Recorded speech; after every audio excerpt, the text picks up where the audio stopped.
परमेश्वर को आश्चर्य मोर गौरव हेउ परमेश्वर पुणी थे सुजोग देले आपण मान गहन जीवंत वाक्य परिवेषण करने एणु मो परमेश्वर को पुणी थे हृदय कृतज्ञता ज्ञापन करुच्छी आम मान गतिप्रिय महिला समितिर प्रत्येक कर्मकर्त्री मान बहुत बहुत आभारी व्यक्त करुच्छी। बोधे गीत बोलिबा कि बोलिबा आपण माने मो पछरे गाइबे गाइबे मोर गोला तो सपोर्ट करू नहीं तथापि बोधे प्रभु को गौरव करिबा आपण माने भल गीत बोलंती भाई माने साहाଯ୍ୟ करिवे करिवे कहूना किछि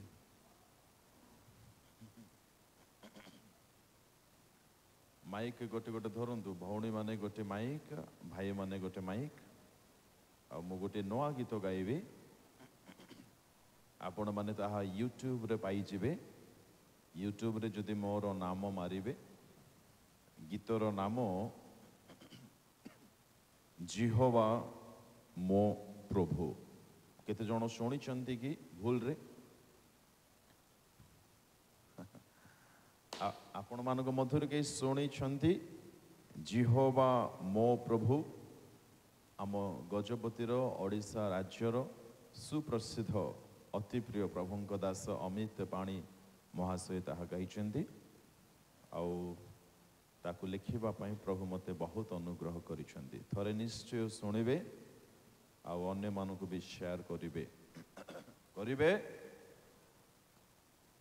कहूना हो नहीं ना नहीं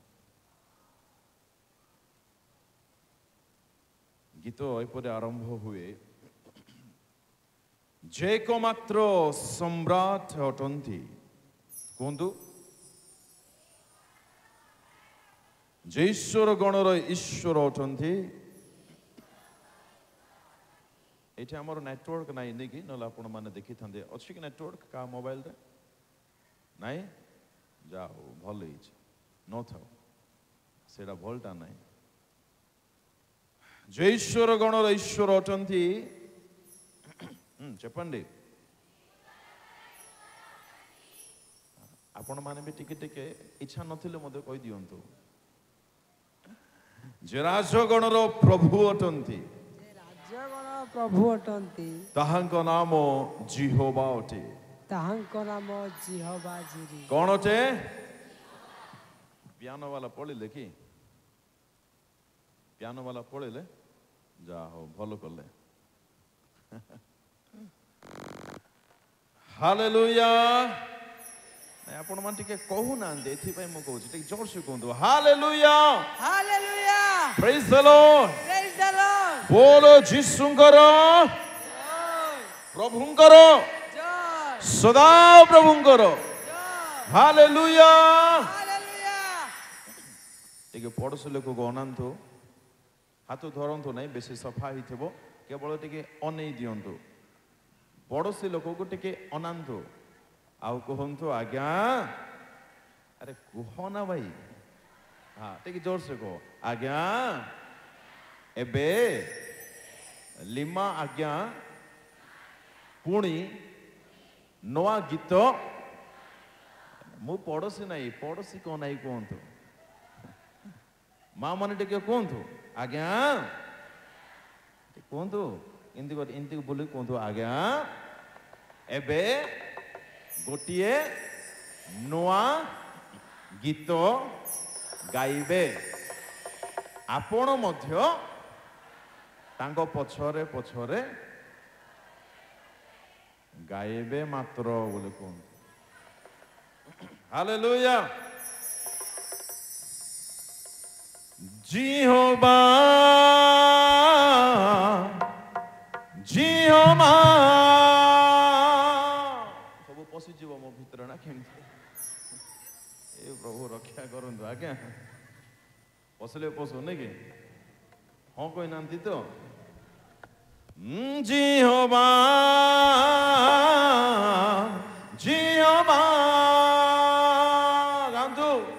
जिहोवा जिहोवा Oh my God. ఇంత నై బాబు పూరా కావాలి దేశీయ బీట్ जिहोवा ताली है ऊनाई जोर से जिहोवा जिहोवा आउट स्पीड रे जिहोवा जिहोवा जिहोवा जिहोवा गांदू जिहोवा जिहोवा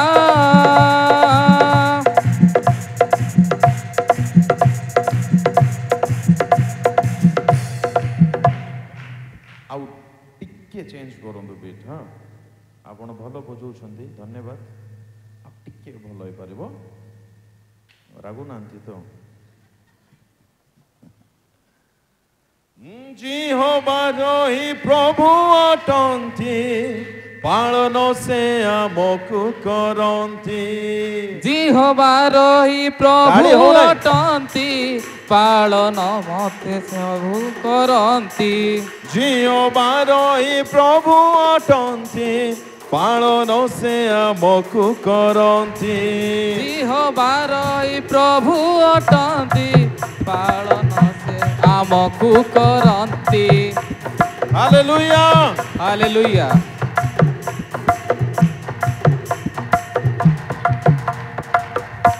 ମୁଁ ଗୋଟେ ରାଉଣ୍ଡ ଗାଉଛି ଆପଣମାନେ ଟିକେ ଶୁଣନ୍ତୁ ତ ନୂଆ ଗୀତ ପୁରା ନା ଅକୱାର୍ଡ ଲାଗୁଛି ନାଇଁ ମୁଁ ଗଲା ପରେ ଆପଣମାନେ ନେଟୱାର୍କ ଜାଗାକୁ ଯାଆନ୍ତୁ ଆଉ ୟୁଟ୍ୟୁବରେ ଥରେ ଶୁଣି ନିଅନ୍ତୁ ଓକେ ଟିକେ ଶୁଣି ନିଅନ୍ତୁ ତାବଲା ବାବୁ ସେ ନାଲ ବାବୁ ସେଇ ବିଟ୍ ହିଁ ମାରୁ ଯୋଉଟା ମାରୁଥିଲ ଆଗରୁ ଓକେ जिहोवा ताली ଟିକେ ତାଳିରେ ଖାଲି ହେଲ୍ପ କରନ୍ତୁ ଶୁଣି ନିଅନ୍ତୁ ଟାଇମ୍ ହେଲେ ଗାଇବା ନହେଲେ ବାକ୍ୟକୁ ଯିବା ହଁ ତାଳି ମାରନ୍ତୁ जिहोवा जिहोवा जिहोवा स्पीड स्पीड जिहोवा जिहोवा जिहोवा जिहोवा जिहोवा जिहोवा जिनि प्रभु अटन्ति आवश्यकता निश्चय दियन्ति जिहोवा जिनि प्रभु अटन्ति आवश्यकता निश्चय दियन्ति जिहोवा निशि प्रभु अटन्ति विजय से आमको दियन्ति जिहोवा निशि प्रभु अटन्ति विजय से आमको दियन्ति जिहोवा जिहोवा जिहोवा जिहोवा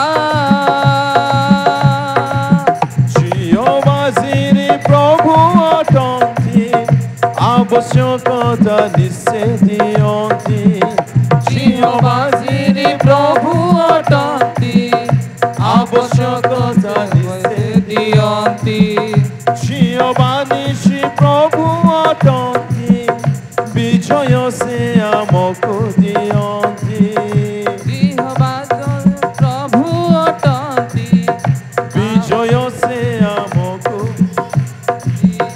जिहोवा सदा प्रभु अटन्ति आम पाई से चिंता करन्ति जिहोवा सदा प्रभु अटन्ति आम पाई से चिंता करन्ति जिहोवा सदा प्रभु अटन्ति चिंतारु से मुक्ति दियन्ति जिहोवा प्रभु अटन्ति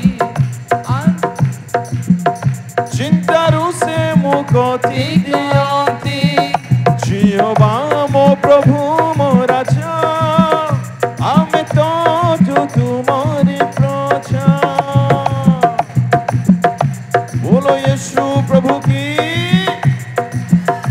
बोलो यीशु महाराज की জয় हालेलुया। হালেলুয়া।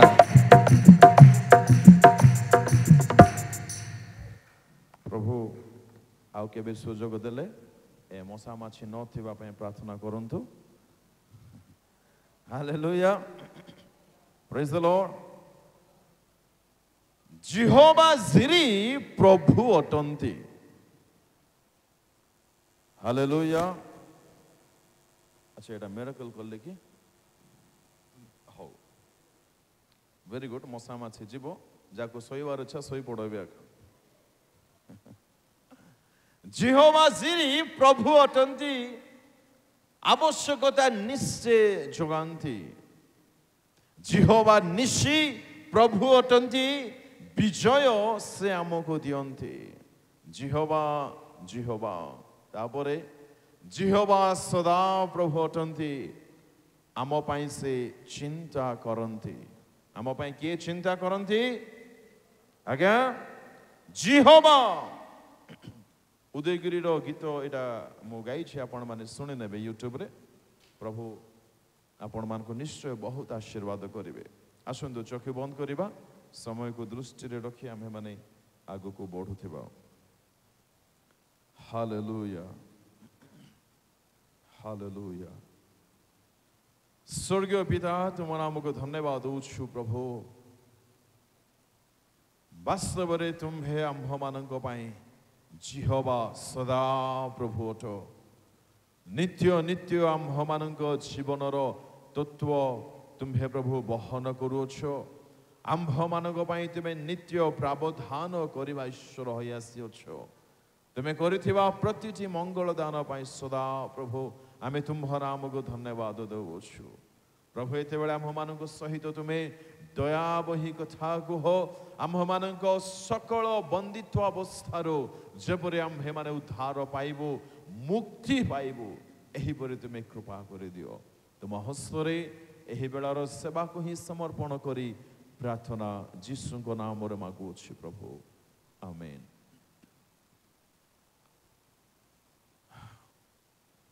आम्भे माने जे बंदित्व अवस्थारो संपूर्ण रूपे उद्धार पाइबु। बाबू तुम बेपार सरला आज? Praise the Lord. किछि कथा नाही, तांकर बेपार हो तुमटा हेले हो नले नाही। आम्भे माने जे बंदित्व अवस्थारु संपूर्ण बाहरिबु, एहा आम्भ मानक स्वर्गस्थ पितांक एकांत इच्छा आकांक्षा अटे। प्रभुंक प्रिय लोक माने अनेक बंधन मध्यरु पूर्वाह्न बेला आम्भे माने एक बंधन स्वरूप अल्प बहुत चिंता करिथिलो। ताहा केउ बंधन थिला? आगे कही तो जण कहतु, कौन देखिथिलु सकाळु? टिके जोर से। ओहो, सेटा की बंधनर नाम कहतु। भल उत्तर दौरान क्यों बंधन संबंध में देखिथिलु? मु आसीबी कहिबी चलीजी सेमती न हो। आपण माने केते बुझिछन्ती ताहा निहाती जानिबा दरकार। हाँ, किए कहले? भौणी बांडी ताली हो। आउ टिके मुस्का मुस्के ही मारंतु।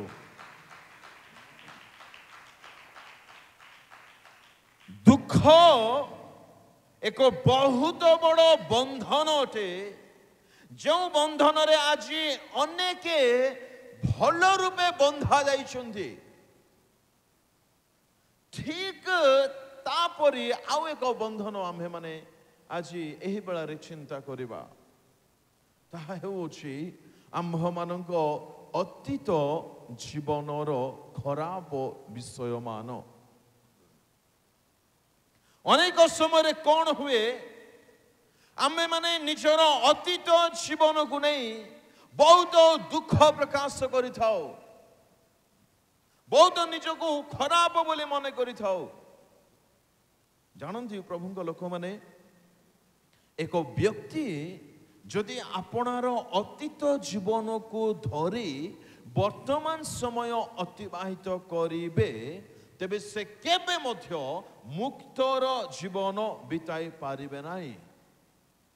ଦୟାକରି ବୁଝିବା ପାଇଁ ଚେଷ୍ଟା କରିବେ, ବହୁତ ଆପଣମାନଙ୍କୁ ରିଲିଫ କରିବ ଏହି ବାକ୍ୟ। ଅତୀତରେ ମନେକର ଆପଣ କୌଣସି ଏକ ବଡ଼ ଭୁଲ କାମ କରିଦେଇଛନ୍ତି, ବଡ଼ ଖରାପ କାମ କରିଦେଇଛନ୍ତି, ବହୁତ ବଡ଼ ଗୁପ୍ତ ପାପର ଆପଣ ଶିକାର ହୋଇଛନ୍ତି ମନେ କରନ୍ତୁ। ତେବେ ଆପଣ ଭୁଲ କରିଦେଲେ, ଅପରାଧ କରିଦେଲେ, ଅଧର୍ମ କରିଦେଲେ, ବଡ଼ ଖରାପ କାମ କରିଦେଲେ ବୋଲି ମରିଯିବା ବିଷୟ ସମାଧାନ ଅଟେ କି? ଜମା ନାହିଁ। ଅନେକ ନିଜର ଅତୀତର କୁକର୍ମ ଗୁଡ଼ାକ, ମନ୍ଦ କର୍ମ ଗୁଡ଼ାକ ହୃଦୟ ମଧ୍ୟରେ ରଖି, ଚିନ୍ତାରେ ରଖି ଭଲରେ ଖାଆନ୍ତି ନାହିଁ, ପିଅନ୍ତି ନାହିଁ, ବାଇବଲ ପଢ଼ନ୍ତି ନାହିଁ, ପ୍ରାର୍ଥନା କରନ୍ତି ନାହିଁ, ଗିର୍ଜା ଯାଆନ୍ତି ନାହିଁ, ଭାବନ୍ତି ପରମେଶ୍ୱର ମୋତେ ସମ୍ପୂର୍ଣ୍ଣ ଭୁଲିଗଲେ, ପରମେଶ୍ୱର ମୋତେ ଆଉ ଗ୍ରହଣ କେବେ କରିବେ ନାହିଁ, ପରମେଶ୍ୱର ମୋତେ ଆଉ କେବେ ପ୍ରେମ କରିପାରିବେ ନାହିଁ। ଯୀଶୁଙ୍କ ରକ୍ତ ବୁହାଇଥିଲେ ଠିକ କଥା, କିନ୍ତୁ ମୋର ପାପ ଏତେ ଖରାପ, ମୁଁ ଏତେ ଗୁପ୍ତ ପାପରେ ଶିକାର ହେଇଛି, ମୋତେ ଆଉ କେହି ଭଲ ପାଉନାହାନ୍ତି, ପରମେଶ୍ୱର ମୋତେ ପ୍ରେମ କରିବେ କି ନାହିଁ, କି ମୋ ପାଇଁ ତାଙ୍କର କିଛି ବ୍ୟବଧାନ ପ୍ରାବଧାନ ଅଛି କି ନାହିଁ, এই সমস্ତ ଚିନ୍ତା ଆଣି ସେମାନେ ଆହୁରି ଦିନକୁ ଦିନ ଈଶ୍ୱରଙ୍କ ଠାରୁ ଦୂରକୁ ଚାଲି ଯାଆନ୍ତି। ଜାଣନ୍ତି, ମନେ ରଖନ୍ତୁ, ଅତୀତ ଜୀବନ ଏକ ଚେଇନରେ ବନ୍ଧା ଯାଇଥିବା ସଦୃଶ ଅଟେ। ମନେ କରନ୍ତୁ, ମୁଁ ଦୁଇଟି ଯୁବା ପୁଅଙ୍କୁ ଡାକିବି, ଜଣକୁ ଚେଇନରେ ବନ୍ଧା ଯାଇଥିବ, ଆଉ ଜଣକୁ ବନ୍ଧା ଯାଇନଥିବ। ସେ ଉନ୍ମୁକ୍ତ ଅବସ୍ଥାରେ ଥିବେ, ଖୋଲା ହେଇକି ଥିବେ, ଫ୍ରିଡମଲି ଥିବେ। ଦୌଡ଼ିବା ପାଇଁ କହିବି, ବନ୍ଧା ଯାଇଥିବା ବ୍ୟକ୍ତି ଶୀଘ୍ର ଦୌଡ଼ି ପାରିବେ ନା ଯିଏ ବନ୍ଧା ଯାଇନାହାନ୍ତି ସେ ଶୀଘ୍ର ଦୌଡ଼ି ପାରିବେ? ଆଜ୍ଞା, ଉତ୍ତର, ଯିଏ ବନ୍ଧା ହୋଇନାହାନ୍ତି, ଯିଏ ଫ୍ରିଡମଲି ଅଛନ୍ତି, ଯିଏ ବନ୍ଧନରେ ନାହାନ୍ତି। ଏଣୁ ମନେ ରଖିବା ଦରକାର, ଖ୍ରୀଷ୍ଟିଆନ ଜୀବନ ଏକ ଦୌଡ଼ ଅଟେ। ଆମମାନଙ୍କୁ ଦୌଡ଼ି ଦୌଡ଼ି ଆଗକୁ ଯିବାକୁ ପଡ଼ିବ। ଆଉ ଅତୀତକୁ ଧରି ଆପଣ ଆଗକୁ ବଢ଼ି ପାରିବେ ନାହିଁ। ପାଉଲ କହନ୍ତି, ମୋ ପାଖରେ ଜମା ସମୟ ମଧ୍ୟ ସାପେକ୍ଷ ହଉନାହିଁ, ପାଉଲ କହନ୍ତି ପ୍ରଥମ ତିମୋଥୀ 1:13 ପଢ଼ି ପାରିବେ କି? ନ ପଢ଼ିଲେ ମଧ୍ୟ ଚଳିବ। ହଁ ହଁ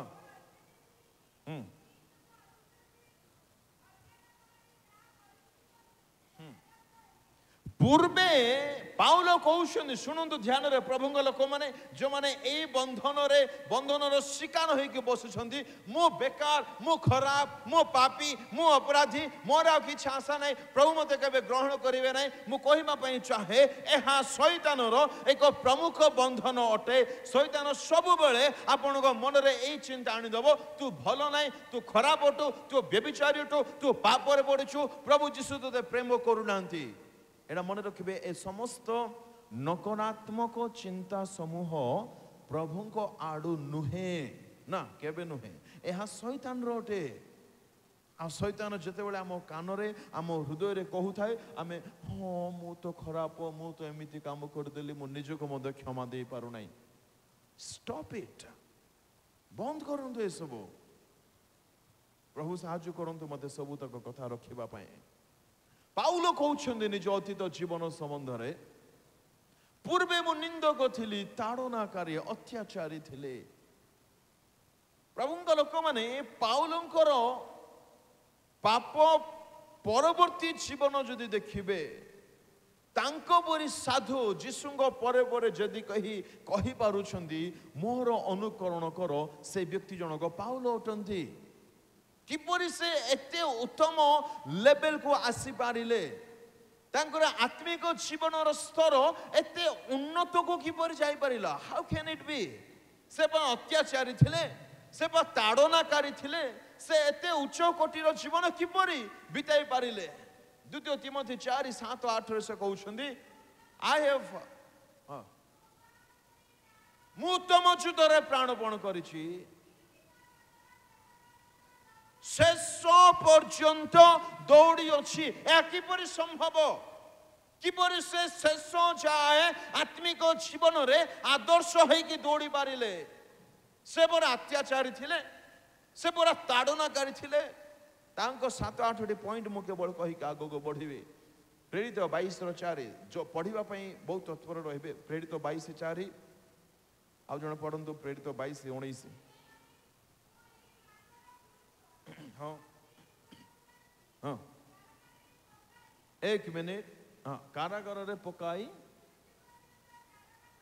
हाँ अच्छा टिके जोर से पढ़िबे भौणी हाँ ना ना ना ना सही पद जोर से पढ़ंतु 22:4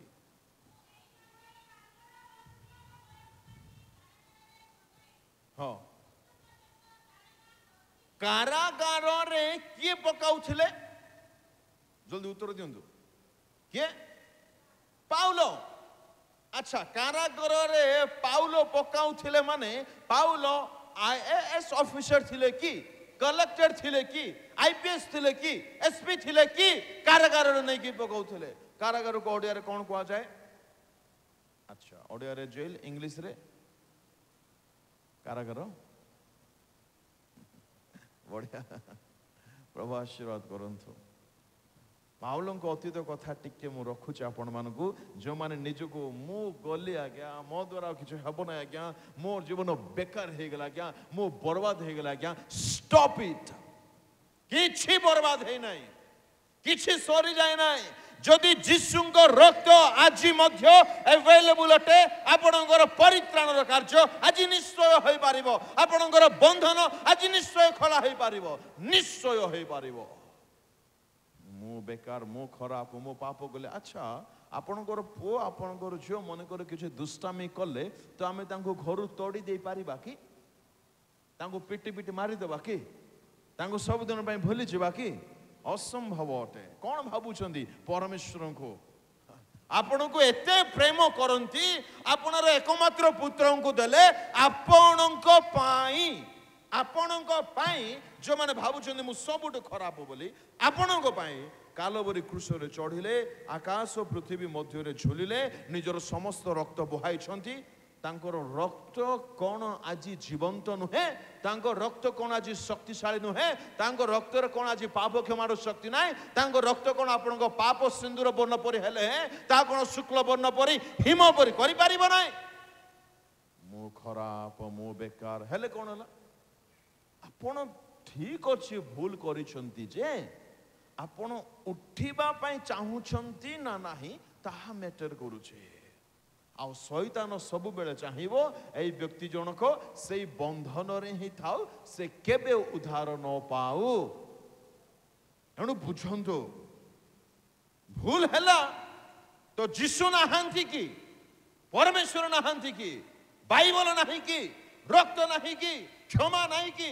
दया नाही की भरोसा नाही की प्रेम नाही की क्रूस कुआड गला मरी जीवु कि आमे भूल करलु बोली फासी हेबु कि दौड़ी लगे हेबु कि गाँ छाड़ी पळेबु कि समस्त भूल करिसंती आमे भी भूल करलु पॉइंट होउची आमे फेरिबा पई चाहुचु ना चाहुनु जदि फेरिबे दुई बाहु मेलाई जगिछंती आपन को आलिंगन करबा पई पॉइंट होउची आमे फेरिबा को चाहुचु ना एपरि ही रहिबा पई चाहुचु आ शैतान नित्य चाहे प्रभुंक लोक माने बंधन रे बंधाई थांतो प्रभु जीशु नित्य सर्वदा चाहंती ताहांक लोक माने बंधन मुक्त होई सर्वदा आनंद रे जीवन यापन करंतु आ थरे पढंतु 22:4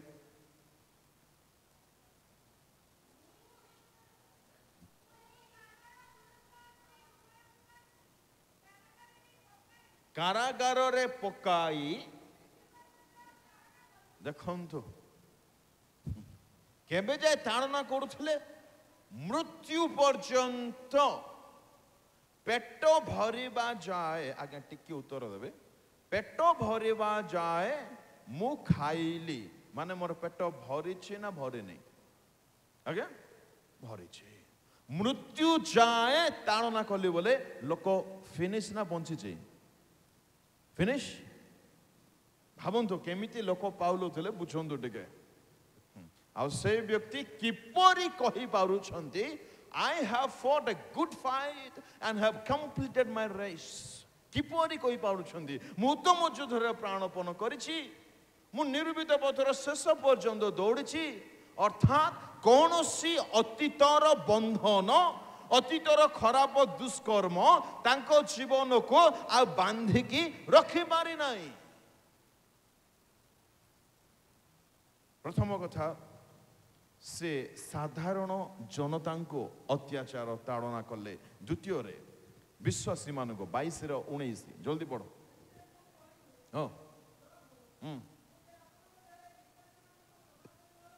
କାହାକୁ? ବିଶ୍ୱାସୀ ମାନଙ୍କୁ। ମୁଁ ବର୍ଣ୍ଣନା କରୁନାହିଁ। ପ୍ରଥମେ ସାଧାରଣ ଜନତା ମାନଙ୍କୁ ଧରିଲେ, କାରାଗାରରେ ପକାଇଲେ, ମୃତ୍ୟୁ ଯାଏ ତାଡ଼ନା କଲେ। ଦ୍ୱିତୀୟରେ 22-19 ଅନୁସାରେ ବିଶ୍ୱାସୀ ମାନଙ୍କ ପାଖକୁ ଯାଉଛନ୍ତି, ସେମାନଙ୍କୁ ହଇରାଣ ହରକତ କରୁଛନ୍ତି। ତୃତୀୟରେ 8:3 ଶୀଘ୍ର ଆଉ ଜଣେ ବାହାର କରିଥାଉ। 9:1 କୋଉଠି ପଶି? ଘରେ ଘରେ ପଶି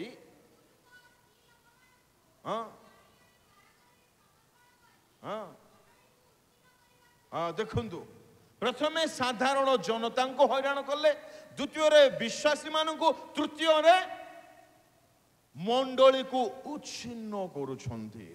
ମାନେ ସତେ ଯେପରି ନିଜର କର୍ମକ୍ଷେତ୍ରରେ ପ୍ରମୋସନକୁ ସେ ଆପଣାଉଛନ୍ତି।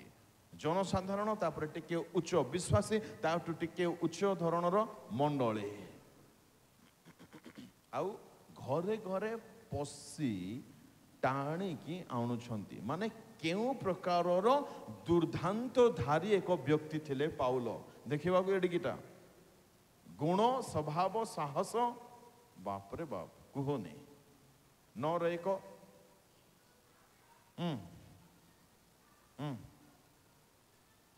ଶିଷ୍ୟମାନଙ୍କ ବିରୁଦ୍ଧରେ ଯାଉଛନ୍ତି। ମଣ୍ଡଳୀକୁ ଉଚ୍ଛିନ୍ନ କରିବା ପାଇଁ ଗଲେ ଛାଡ଼ନ୍ତୁ, ସେଠାରେ ସେ ଶାନ୍ତ ହୋଇ ରହିଲେ ନାହିଁ, ନୀରବ ରହିଲେ ନାହିଁ, ଆହୁରି ତାଙ୍କୁ ଈଶ୍ୱରଙ୍କ ବିରୁଦ୍ଧରେ କାମ କରିବାର ଅଛି। ଏଥିପାଇଁ ଶିଷ୍ୟମାନଙ୍କ ବିରୁଦ୍ଧାଚରଣ ସେ କଲେ। 26:10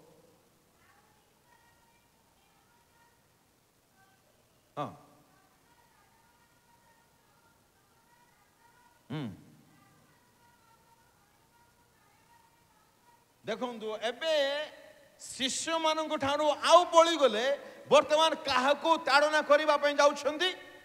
ସାଧୁମାନଙ୍କୁ। ଆଉ ବଡ଼ ବିଚିତ୍ର କଥା, 26 ପଢ଼ନ୍ତୁ। 9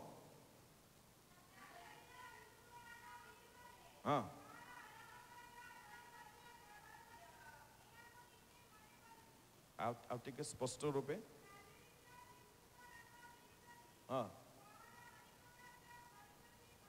ନାଜରିତ ଯୀଶୁଙ୍କ ବିରୁଦ୍ଧରେ ମୋର ଯୋଉ ଅନେକ କାର୍ଯ୍ୟ କରିବା କର୍ତ୍ତବ୍ୟ। ଭାବନ୍ତୁ, କ'ଣ ପୁଣି କର୍ତ୍ତବ୍ୟ? କି କର୍ତ୍ତବ୍ୟ? ସକାଳୁ ଉଠିଲେ ବ୍ରଶ କରିବି, ୱାଶରୁମ୍ ଯିବି, ଆଉ ଗାଧୋଇବି, ଆଉ ଜଳପାନ କରିବି, ଡ୍ୟୁଟି ଅଫିସକୁ ଯିବି, ନହେଲେ ବ୍ୟବସାୟକୁ ଯିବି, ଏସବୁ ଆମର କର୍ତ୍ତବ୍ୟ। ପାଉଲଙ୍କର କ'ଣ କର୍ତ୍ତବ୍ୟ? ଯୀଶୁଙ୍କ ବିରୁଦ୍ଧରେ ଯିବି। ଦେଖ ତାଙ୍କର କର୍ତ୍ତବ୍ୟ।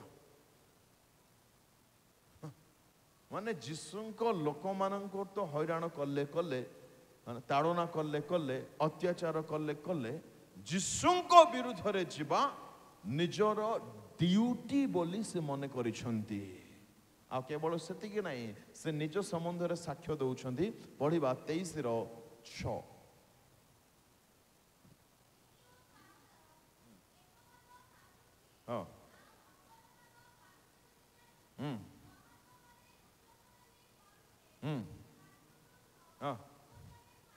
ମୁଁ ଜଣେ ଫାରୁସି। ଆଉ ବସ୍ ନିଜ ସମ୍ବନ୍ଧରେ କ'ଣ କହୁଛନ୍ତି ପାଉଲ? ମୁଁ ଜଣେ ଫାରୁସି, ଆଉ ମୋର ବାପା ମଧ୍ୟ ଫାରୁସି। ଯା, କେତେ ଗର୍ବରେ କହୁଛନ୍ତି। ପ୍ରଭୁଙ୍କ ଲୋକମାନେ ଫାରୁସିର ଗୋଟିଏ ସ୍ୱଭାବ ସ୍ପର୍ଶ କରି ମୁଁ ଆଗକୁ ବଢ଼ୁଛି। ଫାରୁସି ମାନଙ୍କୁ ଯୀଶୁ ଅନାଇ କହିଲେ, ରେ କପଟି ମାନେ। କପଟି ମାନେ କ'ଣ? ଯେଉଁମାନେ ଠିକ ନଥିବେ କିନ୍ତୁ ଠିକ ବୋଲି ନିଜକୁ ଦେଖାଇ ହେଉଥିବେ। ଦେ ଆର୍ ଦ ଫ୍ୟାରିସି, ସେମାନେ ଅଟନ୍ତି ଫାରୁସି। ପ୍ରକୃତ ପ୍ରେମ ନଥିବ କିନ୍ତୁ ପ୍ରକୃତ ପ୍ରେମ କରୁଛି ବୋଲି ଆକ୍ଟିଂ କରୁଥିବେ। ହୃଦୟରେ ବହୁତ ତିକ୍ତ ଭାବ ଥିବ, ବହୁତ ଦୁଃଖ ଥିବ, ବହୁତ ଷଡ଼ଯନ୍ତ୍ର ରଚନା କରିଥିବେ, କିନ୍ତୁ ଆସିକି ଆଲିଙ୍ଗନ କରି ପକାଉଥିବେ, ଭଲରେ ହାତ ସେକ୍ କରୁଥିବେ, କିନ୍ତୁ ଅନ୍ତରରେ ଟିକିଏ ମଧ୍ୟ ବାସ୍ତବ ପ୍ରେମ ନଥିବ। ସେମାନେ ଅଟନ୍ତି ଫାରୁସି। ଜଣଙ୍କର ମଙ୍ଗଳ ଦେଖିଲେ କେବେ ମଧ୍ୟ ଆନନ୍ଦ ହୋଇପାରିବେ ନାହିଁ, ଭଲ ହେଲା ଖୁସି ହୋଇପାରିବେ ନାହିଁ। ଆଶୀର୍ବାଦ ଜଣ ପାଇଗଲେ ମାନେ କେବେ ମଧ୍ୟ ସେମାନେ ଯାହା ହଉ ସେ ବ୍ୟକ୍ତି ଜଣକ ଜୀବନର ଆଶୀର୍ବାଦକୁ ଦେଖିଲା, ସେ ବ୍ୟକ୍ତି ଜଣକ ସୁସ୍ଥ ହେଲା, ସେ ବ୍ୟକ୍ତି ଜଣକୁ ଚାକିରି ମିଳିଲା, ତାଙ୍କର ବିବାହ ହେଇଗଲା, ତାଙ୍କର ଛୁଆ ହେଲା, ଅନ୍ୟଙ୍କର ଉପକାର ଦେଖି, ଅନ୍ୟମାନଙ୍କର ଉନ୍ନତିକୁ ଦେଖି ଯେଉଁମାନେ ଖୁସି ହୁଅନ୍ତି ନାହିଁ ସେମାନେ ଫାରୁସି ଅଟନ୍ତି। ତେବେ ଏ ଫାରୁସି କିଏ ଥିଲେ? ପାଉଲ। ସାଧାରଣ ଜନତାକୁ ହଇରାଣ କଲେ। ନମ୍ବର 1 କାରାଗାରରେ ପକାଇଲେ, ଦ୍ୱିତୀୟରେ ବିଶ୍ୱାସୀ ମାନଙ୍କୁ, ତୃତୀୟରେ ମଣ୍ଡଳୀକୁ, ଚତୁର୍ଥରେ ଶିଷ୍ୟମାନଙ୍କୁ, ପଞ୍ଚମରେ ସାଧୁଗଣଙ୍କୁ, ଷଷ୍ଠରେ ଯୀଶୁଙ୍କୁ, ସପ୍ତମରେ ସେ କହୁଛନ୍ତି ମୁଁ ଫାରୁସି, ମୋର ବାପା ମଧ୍ୟ ଫାରୁସି। ମାନେ ଯେଉଁ ବ୍ୟକ୍ତିଙ୍କ ଜୀବନରେ ଉଦ୍ଯୋଗ ତ ଥିଲା କିନ୍ତୁ ସେହି ଉଦ୍ଯୋଗ ବାଇବଲ ସମ୍ବନ୍ଧୀୟ ନୁହେଁ, ଈଶ୍ୱର କୈନ୍ଦ୍ରିକ ନୁହେଁ। କେତେ ଲୋକଙ୍କର ଜୀବନ ସେ ବର୍ବାଦ କରିଥିବ, ଘରେ ଘରେ ପଶି ଟାଣି ଆଣୁଥିଲା। ମାନେ ଭାବନ୍ତୁ କେତେକଙ୍କର ମରଣ ପଛରେ ତାର ହାତ ଥିବ। ମନେକର ସେ ଗୋଟେ ଗାଁକୁ ଯାଇଥିବେ, ଘରେ ଘରେ ପଶି ଟଣା ଓଟାର କରି କ'ଣ ହଇରାଣ କରିଥିବେ ଆମେ ଜାଣୁନା। ଆଉ ଯେତେବେଳେ ପ୍ରଭୁ ତାଙ୍କୁ ଦର୍ଶନ ଦେଲା ପରେ ପବିତ୍ର ଆତ୍ମା କଢ଼ାଇକି ନେଇଥିବେ ମନେକର ସେହି ଗ୍ରାମକୁ, ଯେଉଁ ଗ୍ରାମରେ ଏହି ପାଉଲ ମହାଶୟ ଘରେ ଘରେ ପଶି ଟାଣି ଆଣି ମଣ୍ଡଳୀକୁ ଉଚ୍ଛିନ୍ନ କରିଥିଲେ। ଯଦି ଧ୍ୟାନ ଦେବେ, ଦୟାକରି ଧ୍ୟାନ ଦେବେ, ଯଦି ପାଉଲ ମହାଶୟ ନିଜର ଅତୀତର କର୍ମ ଗୁଡ଼ାକ ମନ ମଧ୍ୟରେ ସାଇତିକି ରଖିଥାନ୍ତେ, କ'ଣ ସେ ସେବା କାର୍ଯ୍ୟ କରିପାରିଥାନ୍ତେ? ଅସମ୍ଭବ ଅଟେ। ଏଣୁ ମନେ ରଖନ୍ତୁ, live your past in the past. ଅତୀତକୁ ଅତୀତରେ ରଖନ୍ତୁ, forget it, ଭୁଲି ଯାଆନ୍ତୁ। ଅତୀତକୁ ଧରି ଆପଣ ବର୍ତ୍ତମାନ ଜୀବନ ଭଲ ଭାବରେ, ଖୁସିରେ, ଆନନ୍ଦରେ, ବନ୍ଧନ ମୁକ୍ତ ହୋଇ ବଞ୍ଚି ପାରିବେ ନାହିଁ। ଏପରି ହୁଏ ନାହିଁ। ପାଉଲ ନିଜର ଅତୀତକୁ ଅତୀତରେ ରଖିଲେ। ସେ କହୁଛନ୍ତି ଫିଲିପିଓ 3:13-14, ଜଲ୍ଦି ପଢ। ହଁ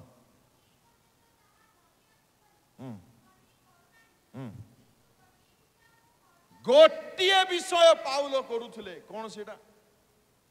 ଜଲ୍ଦି। ପଶ୍ଚାତ ବିଷୟ ସବୁ ମନରୁ ଦୂର କରି, ଓଡ଼ିଆ ତର୍ଜମାରେ ଦୂର ଲେଖା ଅଛି, ଇଂରାଜୀରେ ଫରଗେଟ୍ ବୋଲି ଲେଖା ଅଛି। ଦୂର କରିବା ନୁହଁ, ଫରଗେଟ୍ ମାନେ ଭୁଲି ଯିବା ଅଟେ। ଭାଇ ଭଉଣୀ ମାନେ ମୋ ହାତ ଯୋଡୁଛି ପ୍ରଭୁଙ୍କ ଅତି କ୍ଷୁଦ୍ର ଦାସ ଭାବରେ, ଆପଣ ଯେ କେହି ହୁଅନ୍ତୁ, ପରମେଶ୍ୱର ଚାହୁଁଛନ୍ତି ଆପଣଙ୍କ ଜୀବନରେ ତାଙ୍କର ସ୍ୱର୍ଗୀୟ ଆନନ୍ଦ ଦେବା ପାଇଁ, ଆପଣଙ୍କ ଜୀବନକୁ ସକଳ ବନ୍ଧନରୁ ମୁକ୍ତ କରିବା ପାଇଁ। ଆଉ ସେହି ବନ୍ଧନ ମାନଙ୍କ ମଧ୍ୟରୁ ଏକ ପ୍ରମୁଖ ବନ୍ଧନ ହେଉଛି ଆପଣଙ୍କର ଅତୀତର ଖରାପ କର୍ମ। ପାଉଲ ଏଥିପାଇଁ କହୁଛନ୍ତି, ପୁରାତନ ଜୀବନରେ ମୋର ଅତୀତରେ ମୋର ସ୍ୱଭାବ, ମୋର ଆଚରଣ, ମୋର କଥାଭାଷା, ମୋର ଦେଖିବା, ଅନ୍ୟମାନଙ୍କୁ ମୁଁ କିପରି ବ୍ୟବହାର କରିଛି, କେଉଁ ଗ୍ରାମରେ, କେଉଁ ସହରରେ, କେଉଁ ମଣ୍ଡଳୀରେ, କେଉଁ ଲୋକମାନଙ୍କ ସହିତ ମୁଁ କ'ଣ କରିଛି, ବର୍ତ୍ତମାନ ମୁଁ ସେହି ସବୁ ବିଷୟ ଆହୁରି ମନରେ ରଖୁନାହିଁ, ସମସ୍ତ ଭୁଲି ଯାଉଛି। ଅତୀତକୁ ଯଦି ଭୁଲିବେ ନାହିଁ, ତାହା ଏକ ଚେଇନ୍ ପରି ଅଟେ, ଆପଣଙ୍କୁ ବାନ୍ଧିକି ରଖିଦେବ। ଆପଣ କେବେ ବନ୍ଧନ ମୁକ୍ତ ଜୀବନ ବିତାଇ ପାରିବେ ନାହିଁ। Leave your past in the past. and leave the present looking unto Jesus. ଅତୀତର ଜୀବନକୁ ଅତୀତରେ ରଖନ୍ତୁ ଆଉ ବର୍ତ୍ତମାନ ଜୀବନ ଈଶ୍ୱରଙ୍କ ପୁତ୍ରଙ୍କୁ ଦେଖି ତାଙ୍କ ପଦ ଚିହ୍ନରେ ଗମନ କରନ୍ତୁ। ତେବେ ସ୍ୱର୍ଗୀୟ କିଣାନ ଦେଶରେ ଆପଣଙ୍କର ଗୌରବମୟ ପ୍ରବେଶ ସୁନିଶ୍ଚିତ ହୋଇପାରିବ। ହାଲେଲୁୟା। ଜଣେ ଝିଅ ବ୍ୟଭିଚାର କର୍ମରେ ଧରା ପଡ଼ିଲେ, ଜହନ 8 ଅଧ୍ୟାୟର କଥା ସମସ୍ତେ ଜାଣନ୍ତି, ଶୁଣନ୍ତୁ ଧ୍ୟାନରେ। ବ୍ୟଭିଚାର କର୍ମରେ ଧୃତା ବୋଲି ଲେଖା ଅଛି। ମାନେ ଯଦି ଆପଣ ଡିପଲି ଷ୍ଟଡି କରିବେ ମାଇଣ୍ଡ କିଛି କାମ କରିବ ନାହିଁ। ବ୍ୟଭିଚାର କର୍ମ ହେଉଥିବା ସମୟରେ ଧରା ପଡ଼ିଗଲେ ଗୋଟେ ଭଉଣୀ, ଗୋଟେ ଝିଅ, ଗୋଟେ ସ୍ତ୍ରୀ, ମହିଳା, ତାଙ୍କୁ ସେଇ କାଳର ତତ୍କାଳୀନ ଫାରୁସି ଶାସ୍ତ୍ରୀ ମାନେ ଟାଣିକି ଆଣିଲେ କାହା ନିକଟକୁ? ଯୀଶୁଙ୍କ ନିକଟକୁ ଆଣିକି କହିଲେ, ଗୁରୁ ମଶା ଆଦେଶ ଦେଇଛନ୍ତି, ଏହାକୁ ପଥର ଫୋପାଡ଼ି ମାରିଦେବା ଦରକାର, ଆପଣ କ'ଣ କହୁଛନ୍ତି? ଯୀଶୁ ମନେ ମନେ ଭାବିଥିବେ, ମୁଁ ତାର ସୃଷ୍ଟିକର୍ତ୍ତା, ତମର ଏତେ ସାହସ ମୋର ଝିଅକୁ ତମେ ମାରିଦେବ? ଯୀଶୁ ମନେ ମନେ ଭାବିଥିବେ। ଯୀଶୁ ଜମା ରେସ୍ପନ୍ସ କରୁନାହାନ୍ତି, ତଳକୁ ନଈ ପଡ଼ିଲେ, କିଛି ଉତ୍ତର ଦେଉନାହାନ୍ତି। ସେମାନେ ପୁନଃ ପଚାରନ୍ତେ, ଯୀଶୁ କହିଲେ, ଯଦି କେହି ନିଷ୍ପାପୀ ଦମ ଅଛି ବୋଲେ ମୋର ହାତରେ ଗଢ଼ା ମୋର ଝିଅକୁ ଛୁଇଁକି ଦେଖ ବୋଇଲା ପରେ। ଏଇଟା ପ୍ରଭୁଙ୍କ ଲୋକମାନେ ଯୀଶୁ ଯେତେବେଳେ କହିଲେ ଯଦି କେହି ନିଷ୍ପାପୀ ପଥର ପ୍ରଥମେ ଉଠାଉ ଆଉ ଫୋପାଡୁ, ଜାଣନ୍ତି କ'ଣ ହେଲା? ବଡ଼ ଠାରୁ ଆରମ୍ଭ କରି ସମସ୍ତେ ବାଟେ ବାଟେ ଘରକୁ ପଳେଇଲେ। କାହା ପାଖରେ ସାହସ ନାହିଁ। ଯଦି ଆମେ ଟିକେ ଡିପଲି ଷ୍ଟଡି କରିବା, ଟିକେ ଚିନ୍ତା କରନ୍ତୁ ସେହି ମହିଳା ଜଣଙ୍କ ମନରେ କ'ଣ ଚାଲୁଥିବ? ଆରେ ସମସ୍ତେ ପଳେଇଲେ, ମତେ ସେମାନେ ମାରିଥିଲେ, ହୁଏତ ମୁଁ ଦୌଡ଼ା ଦୌଡ଼ି କରି ଟିକେ ପ୍ରାଣ ହେଲେ ବଞ୍ଚେଇଥାନ୍ତି। ଏବେ ତ ପବିତ୍ରତାରେ ଯିଏ ପୂର୍ଣ୍ଣ ଅଟନ୍ତି, ବିଭୂଷିତ ଅଟନ୍ତି, ଯାହାଙ୍କଠାରେ ପାପର ଲେଶ ନାହିଁ, ମୁଁ ବର୍ତ୍ତମାନ ତାହାଙ୍କ ହାବୁଡ଼ରେ ପଡ଼ିଗଲି। ଏବେ ତ ମୋର ଜୀବନ ଗଲା, ମୋର ବଞ୍ଚିବାର ଆଉ କିଛି ଆଶା ନାହିଁ, ଆଉ ମତେ କେବେ ମଧ୍ୟ ଜୀବନରେ ମୁଁ ଆଉ ବଞ୍ଚି ପାରିବି ନାହିଁ, ମୋର ସବୁ ବଞ୍ଚିବାର ଆଶା ଚାଲିଗଲା ବୋଲି ଏହି ମହିଳା ଜଣକ ହୁଏତ ଭାବୁଥିବେ। କିନ୍ତୁ ଯୀଶୁ କ'ଣ କହିଲେ? ପଢ଼ିବା 8, 10, 11।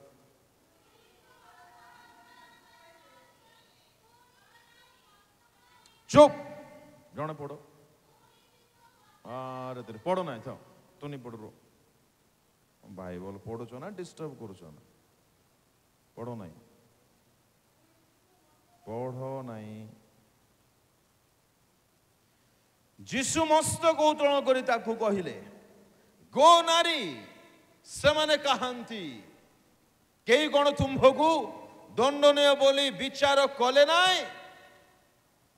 11 ପଦରେ ସେ କହିଲା, କେହି ନାହିଁ ପ୍ରଭୁ। ପ୍ରଭୁଙ୍କ ପ୍ରିୟ ଲୋକମାନେ, ଯେତେବେଳେ ପ୍ରଭୁ ଯୀଶୁ ଖ୍ରୀଷ୍ଟ ପଚାରୁଛନ୍ତି, ନାରୀ କ'ଣ ତୁମକୁ କେହି ମଧ୍ୟ ଦଣ୍ଡନୀୟ ବୋଲି ବିଚାର କଲେ ନାହିଁ? ନାରୀ ଜଣକ, ମହିଳା ଜଣକ ଉତ୍ତର କଲେ, ନାଇଁ ମୋର ପ୍ରଭୁ, ମତେ କେହି ମଧ୍ୟ ଦଣ୍ଡନୀୟ ବୋଲି ବିଚାର କରୁନାହାନ୍ତି। ଯୀଶୁ କ'ଣ କହିଲେ? ତୁ କ'ଣ ଭାବୁଛୁ ମୁଁ ଅଛି ତତେ ଦଣ୍ଡ ଦେବି ବୋଲି କହିଲେ କି? ନାଇଁ। ପଢ଼ 11 ପଢ଼ ଜୋରସେ। ସେ କହିଲା, କେହି ନାହିଁ। ହଁ, ହାଲେଲୁୟା। ଯୀଶୁ କହିଲେ, ମୁଁ ମଧ୍ୟ ତୁମକୁ ଦଣ୍ଡନୀୟ ବୋଲି ବିଚାର କରୁନାହିଁ। ପ୍ରଭୁଙ୍କ ଲୋକମାନେ, ସେତିକିରେ ଯୀଶୁ ନୀରବ ରହିଲେ ନାହିଁ, ଶେଷ କଥା କହିଲେ, ଯାଅ, ଟିକେ ଯାଅ। ଅର୍ଥାତ୍ କ'ଣ ଜାଣନ୍ତି? ଯାହା ହୋଇଯାଇଛି ତାହା ହୋଇଯାଇଛି। ଭୁଲ କରିଦେଇଛୁ, ପାପ କରିଦେଇଛୁ, ମନ୍ଦ କାମ କରିଦେଇଛୁ, ଖରାପ କାମ କରିଦେଇଛୁ, ବ୍ୟଭିଚାରର ଶିକାର ହେଇଛୁ। ଠିକ ଅଛି ମୋର ଝିଅ, ମୋର କନ୍ୟା ମୁଁ ତତେ ହାତରେ ଗଢ଼ିଛି, ଯା ଆଉ ସେ ସବୁ ମନରେ ରଖୁନା, ମନେ ରଖେ ଆଜିଠାରୁ ଆଉ ପାପ କର ନାହିଁ। ପ୍ରଭୁଙ୍କ ଲୋକମାନେ ପରମେଶ୍ୱରଙ୍କର ନିତ୍ୟ ଇଚ୍ଛା, ସେ ସର୍ବଦା ଚାହାନ୍ତି ତାଙ୍କ ଲୋକମାନେ ଅତୀତକୁ ଧରି ବର୍ତ୍ତମାନ ସମୟକୁ ନଷ୍ଟ ନ କରନ୍ତୁ ବୋଲି। ଆପଣ ଅତୀତକୁ ଧରି କେବେ ଭଲରେ ବଞ୍ଚି ପାରିବେ ନାହିଁ ନା। ଆପଣ ଯାହା କରିଥାନ୍ତୁ ନା କାହିଁକି, ଥରେ ଅନ୍ତରରୁ ଯଦି କହିବେ ପ୍ରଭୁ ମୁଁ ଆସିଗଲି, ପ୍ରଭୁ ଦୁଇ ବାହୁ ମେଲାଇ ପ୍ରତିଦିନ ଅପେକ୍ଷା କରୁଥିବା ସେହି ପିତା ଆଜି ଅନେକଙ୍କ ଅପେକ୍ଷାରେ ଅଛନ୍ତି। ନିଜର ପରମେଶ୍ୱରଙ୍କ ହୃଦୟକୁ ଟିକେ ଜାଣନ୍ତୁ। ଯଦି ଆପଣଙ୍କୁ ଲାଗୁଛି ମୋର ଅତୀତ ବହୁତ ଖରାପ, ବହୁତ ବେକାର ହେଇଯାଇଛି ମୋର ଜୀବନ, ମୁଁ କହିବା ପାଇଁ ଚାହେଁ ଆପଣ 2-3ଟି କାମ କରନ୍ତୁ। ନମ୍ବର 1, ପରମେଶ୍ୱରଙ୍କୁ କୁହନ୍ତୁ ପ୍ରଭୁ ମୁଁ ନିଜର ପାପ କର୍ମ ପାଇଁ, ମୁଁ ନିଜର ଅତୀତର ସମସ୍ତ ମନ୍ଦ କର୍ମ ପାଇଁ ମୁଁ ବହୁତ ଦୁଃଖିତ ଅଟେ। ପ୍ରକୃତ ଅନୁତାପ ସହିତ ପାପ ସ୍ୱୀକାର କରନ୍ତୁ, କ୍ଷମା ମାଗନ୍ତୁ। ଏହା ନମ୍ବର 1। ନମ୍ବର 2, ପରମେଶ୍ୱର କ୍ଷମା କରିଲେ ବର୍ତ୍ତମାନ ନିଜେ ନିଜକୁ କ୍ଷମା ଦିଅନ୍ତୁ। ଅନେକଙ୍କ ଜୀବନକୁ ଦେଖିବେ ନିଜକୁ କେବେ କ୍ଷମା ଦିଅନ୍ତି ନାହିଁ। ମନେ ରଖନ୍ତୁ, ସ୍ପେଶାଲି ୟଙ୍ଗ ପିଲାମାନେ, ଯୁବା ଭାଇ ଭଉଣୀ ମାନେ, ଯେହେତୁଟା ୟୁଥ୍ ମିଟିଂ ନାହିଁ ତ ମୁଁ ଡିଟେଲ୍ସରେ ଯାଉନାହିଁ, ଗୋଟିଏ ଲାଇନ୍ କହୁଛି, ୟୁଥ୍ ମାନେ ଯଦି ଆପଣ ନିଜକୁ କ୍ଷମା ଦେଇ ଶିଖି ନାହାନ୍ତି ଆପଣ କେବେ ମଧ୍ୟ ଆତ୍ମିକ ଜୀବନରେ ବଢି ପାରିବେ ନାହିଁ, କେବେ ହେବ ନାହିଁ ନା। ପ୍ରଥମେ ପରମେଶ୍ୱରଙ୍କୁ କ୍ଷମା ମାଗିବେ, ସମ୍ପୂର୍ଣ୍ଣ ହୃଦୟ ସହିତ ଅନୁତାପ କରି କ୍ଷମା ମାଗିବେ, ଆଉ ବିଶ୍ୱାସ କରିବେ ଯୀଶୁଙ୍କ ରକ୍ତ ଆଜି ମଧ୍ୟ ମୋର ପାପକୁ ଧୋଇ ପାରିବ, ମୋତେ ପରିଷ୍କାର କରି ନୂଆ ଜୀବନ ଦେଇପାରିବ। ଦ୍ୱିତୀୟରେ ନିଜକୁ ନିଜେ କ୍ଷମା କରନ୍ତୁ, ନିଜକୁ ନିଜେ କ୍ଷମା କରନ୍ତୁ। ହାଲେଲୁୟା। ଅତୀତ ଜୀବନ ଏକ ବନ୍ଧନ ଅଟେ, ଆଉ ପରମେଶ୍ୱର ଚାହାନ୍ତି ଆମ୍ଭେମାନେ ଅତୀତକୁ ଅତୀତରେ ରଖିବା, ବର୍ତ୍ତମାନ ଜୀବନ ଖ୍ରୀଷ୍ଟଙ୍କୁ ଆଗରେ ରଖି ଆଗକୁ ବଢି ବଢି ଚାଲିବା। ପରମେଶ୍ୱରଙ୍କ ନାମର ଗୌରବ ହଉ। ଆଉ ଗୋଟିଏ ବନ୍ଧନକୁ ମୁଁ ହାଲକାରେ ସ୍ପର୍ଶ କରି ସେବାକୁ ସମାପ୍ତ କରିବା ପାଇଁ ଚାହିଁବି। ପ୍ରଥମ ବନ୍ଧନ ହେଉଛି ଦୁଃଖ, ଦ୍ୱିତୀୟରେ ଅତୀତର କୁକର୍ମ, ଅତୀତ ଜୀବନ, ତୃତୀୟରେ ଚିନ୍ତା। ସକାଳୁ ଉଠିବେ ଚିନ୍ତା, ରୋଷେଇ କରୁଥିବେ ଚିନ୍ତା, ଝାଡୁ କରୁଥିବେ ଚିନ୍ତା, କପଡ଼ା ସଫା କରୁଥିବେ ଚିନ୍ତା, ଇଭେନ୍ ଖାଇଲା ବେଳକୁ ମଧ୍ୟ ଚିନ୍ତା, ଶୋଇଲା ବେଳକୁ ମଧ୍ୟ ଚିନ୍ତା। ବାଇବଲ ଧରି ବସି ପଡ଼ିଥିବେ, ବାଇବଲ ଖୋଲା ହେଇଥିବ, ମନ ଥିବ ଚିନ୍ତାରେ, ଆଣ୍ଠଇ ଦେଇଥିବେ, ପାଟି ହଲୁଥିବ କିନ୍ତୁ ମନ ଥିବ ଚିନ୍ତାରେ। ଗିର୍ଜାକୁ ଆସିଥିବେ, ଗିର୍ଜାରେ କେବଳ ଶରୀର ଥିବ, ମନ ଥିବ ଚିନ୍ତାରେ। ମୋତେ କୁହନ୍ତୁ, ଏକ ଚିନ୍ତା କରୁଥିବା ବ୍ୟକ୍ତି କୌଣସି ବନ୍ଧନରେ ନାହାନ୍ତି, କୌଣସି ଫ୍ରିଡମ୍ ଜୀବନ ବିତାଇ ପାରୁଛନ୍ତି? କେବେ ନାହିଁ। ଲୁକ 12:26 ପ୍ରଭୁ ଯୀଶୁ କହିଲେ, ତୁମେ କିଛି କରିବା ପାଇଁ ସକ୍ଷମ ନାହଁ, କିଛି କରିପାରିବ ନାହିଁ ତୁମେ। ଜଲ୍ଦି ପଢ।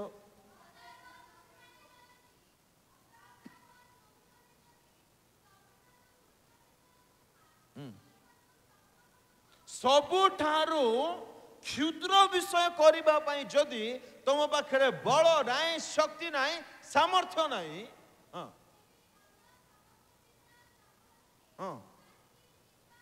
ଦେଖ କାହିଁକି ଚିନ୍ତା, କାହିଁକି ଚିନ୍ତା? ଯୀଶୁଙ୍କର ମୁଖ ନିଃସୃତ ବାକ୍ୟ ତମେ ସାନରୁ ସାନ ବିଷୟ କରିବା ପାଇଁ ତମ ପାଖରେ ସକ୍ଷମ ନାହିଁ, ତେବେ ଚିନ୍ତା କାହିଁକି କରୁଛ? ଆଜି ଅନେକଙ୍କୁ ଦେଖିବେ ସ୍ୱାମୀ ପାଇଁ ଚିନ୍ତା, ସ୍ତ୍ରୀ ପାଇଁ ଚିନ୍ତା, ନାତି ନାତୁଣୀ ପାଇଁ ଚିନ୍ତା, ପୁଅ ଝିଅ ପାଇଁ ଚିନ୍ତା, କାମ ପାଇଁ ଚିନ୍ତା, ବ୍ୟବସାୟ ପାଇଁ ଚିନ୍ତା, ଭବିଷ୍ୟତ ପାଇଁ ଚିନ୍ତା, ଶରୀର ପାଇଁ ଚିନ୍ତା, ଘର ପାଇଁ ଚିନ୍ତା, କ'ଣ କରିବୁ ଚିନ୍ତା। ଜାଣନ୍ତି ପ୍ରଭୁଙ୍କ ଲୋକମାନେ, ଶୈତାନର ଏହା ଏକ ବହୁତ ବଡ଼ ତୀର ଅଟେ। ଆଉ ଏହି ତୀର ଦ୍ୱାରା ସେ ଅନେକଙ୍କୁ ଆଜି ଆଟାକ୍ କରି ରଖିଛି। ଅନେକ ଆଜି ଶୈତାନର ଏହି ଚିନ୍ତା ରୂପ ବନ୍ଧନରେ ଭଲ ଭାବରେ ବନ୍ଧା ହୋଇଛନ୍ତି। ଏକ ବ୍ୟକ୍ତି ଚିନ୍ତା କରି କେବେ ମଧ୍ୟ ବନ୍ଧନରେ ମୁକ୍ତ ହୋଇ ବଞ୍ଚି ପାରିବେ ନାହିଁ। ଯଦି ସୂର୍ଯ୍ୟ ଉଦୟ ହେଉଛନ୍ତି ଅନ୍ଧକାର ଚାଲିଯାଏ, ଅନ୍ଧକାର ରୁହେ ନାହିଁ। ଯଦି ସନ୍ଧ୍ୟା 6ଟା ପରେ ହେଇଗଲା ତେବେ ସୂର୍ଯ୍ୟ ମହାଶୟ ଆଉ ରୁହନ୍ତି ନାହିଁ। ଅର୍ଥାତ୍ ଆଲୋକ ଯଦି ଅଛି ଅନ୍ଧକାର ନାହିଁ, ଅନ୍ଧକାର ଯଦି ଅଛି ଆଲୋକ ରହିପାରିବ ନାହିଁ। ଆନନ୍ଦ ଯଦି ଅଛି, ବିଶ୍ୱାସ ଯଦି ଅଛି, ଚିନ୍ତା ପାଇଁ ସ୍ଥାନ ନାହିଁ। ଟିକେ ପଚାରିବା କି ଆମେ ନିଜକୁ, ମୁଁ କ'ଣ ପ୍ରକୃତରେ ଚିନ୍ତା ଶୂନ୍ୟ ଜୀବନ ଅତିବାହିତ କରୁଛି? ଅନେକ କୁହନ୍ତି, ଆଜ୍ଞା ମଣିଷ ଜୀବନ ଆଜ୍ଞା ଚିନ୍ତା ନ କଲେ ହେବ କି ଆଜ୍ଞା? କରୁଥାଉ, ଠିକା ନେଇଛ ପରି ଲାଗୁଛି। ମୋତେ କୁହନ୍ତୁ, ଚିନ୍ତା କରି କିଛି ମିଳିଲା, କିଛି ପାଇଲୁ? ଏ ସ୍ୱାମୀ ଚିନ୍ତା କଲେ ସ୍ତ୍ରୀ ଦୁଃଖ, ସ୍ତ୍ରୀ ଚିନ୍ତା କଲେ ସ୍ୱାମୀ ଦୁଃଖ, ତାଙ୍କୁ ମା ବାପାକୁ ଦେଖେ ପୁଅ ଝିଅ ଦୁଃଖ, ଶରୀର ନଷ୍ଟ, ଚିନ୍ତା କରି ଖାଇ ପାରୁନାହାନ୍ତି, ଚିନ୍ତା କରି ପଢ଼ି ପାରୁନାହାନ୍ତି, ଚିନ୍ତା କରି ବ୍ୟବସାୟ କରିପାରୁନାହାନ୍ତି, ଚିନ୍ତା କରି ପ୍ରାର୍ଥନା କରିପାରୁନାହାନ୍ତି, ଚିନ୍ତା କରି ଆତ୍ମିକରେ ବଢ଼ି ପାରୁନାହାନ୍ତି, ତଥାପି ଚିନ୍ତା ଛାଡ଼ୁନାହାନ୍ତି। ଆରେ ଯାହା କରିବା ଦ୍ୱାରା କିଛି ଲାଭ ନାହିଁ ତାହା ଆମେ କରିବୁ କାହିଁକି? ସମୟ ନଷ୍ଟ, ସ୍ୱାସ୍ଥ୍ୟ ନଷ୍ଟ, ଭବିଷ୍ୟତ ନଷ୍ଟ, ନିଜେ ଦୁଃଖିତ, ଆମକୁ ଦେଖି ଅନେକ ଦୁଃଖିତ, ଆଉ ପରମେଶ୍ୱର ମଧ୍ୟ ଦୁଃଖିତ। କି ଲାଭ? ଗୋଟିଏ ପଦ କେବଳ ପଢ଼ନ୍ତୁ, ସାରିବା। 5:7 ପ୍ରଥମ ପିତର।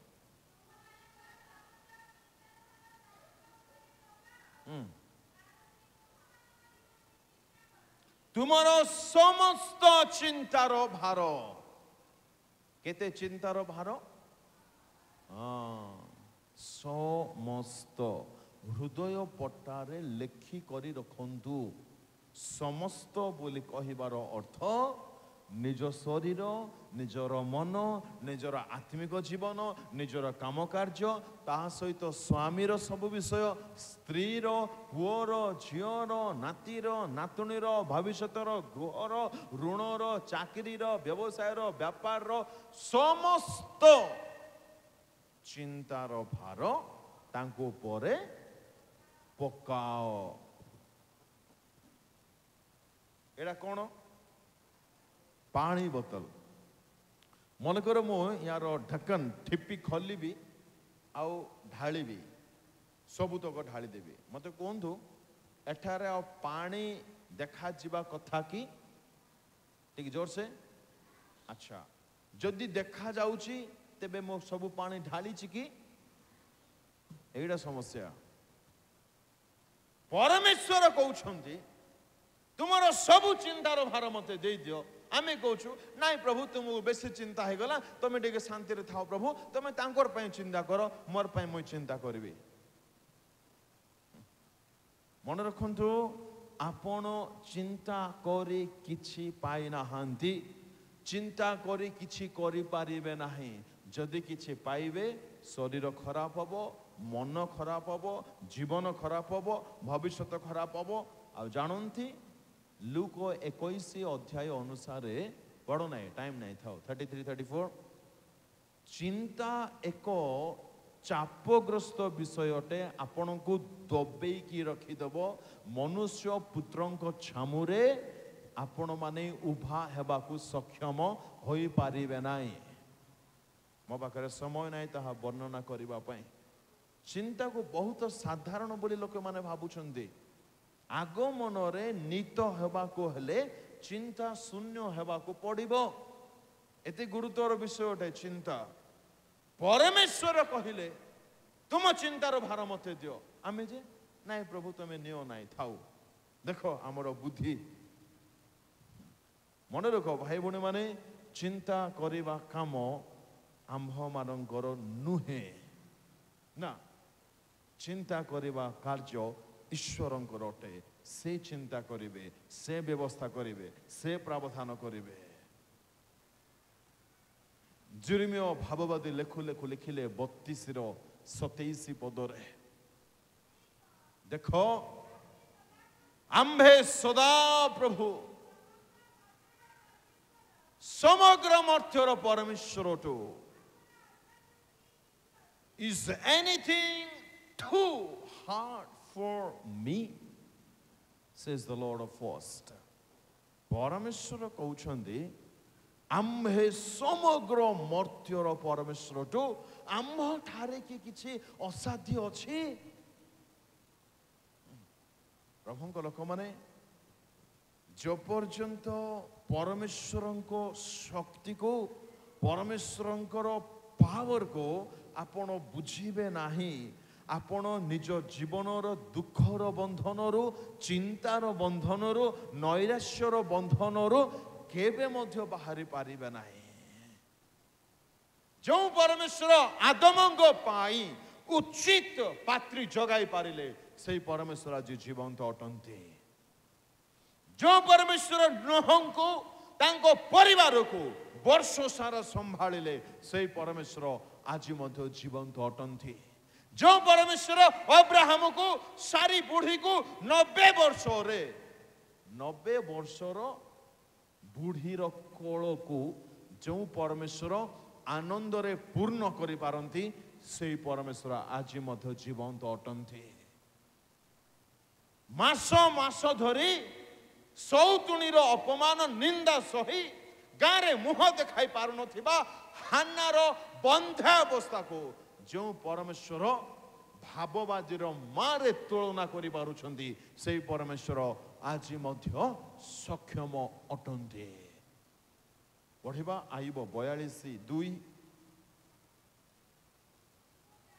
ମୁଁ ଜାଣେ ଯେ ତୁମେ ସବୁ କରିପାର। ବସ୍ ଆଇବଙ୍କୁ ଟିକେ ଚିନ୍ତା କରନ୍ତୁ ତାଙ୍କର ଷ୍ଟେଟମେଣ୍ଟ। ଆଇବ କହୁଛନ୍ତି ମୁଁ ଜାଣିଛି। ଆଇବ କଣ ଜାଣିଛନ୍ତି? ମୋର ପରମେଶ୍ୱର ଯାହାଙ୍କୁ ମୁଁ ଉପାସନା କରେ, ଯାହାଙ୍କୁ ମୁଁ ପ୍ରାର୍ଥନା କରେ, ଯାହାଙ୍କୁ ମୁଁ ମାନୁଅଛି, ସେହି ପରମେଶ୍ୱର ସବୁ କରିପାରିବେ। ଏନିଥିଙ୍ଗ, ସବୁ କରିପାରିବେ। ଆମେ ଜାଣିଛୁ ସେହି ପରମେଶ୍ୱରଙ୍କୁ ସବୁ କରିପାରିବେ ବୋଲି।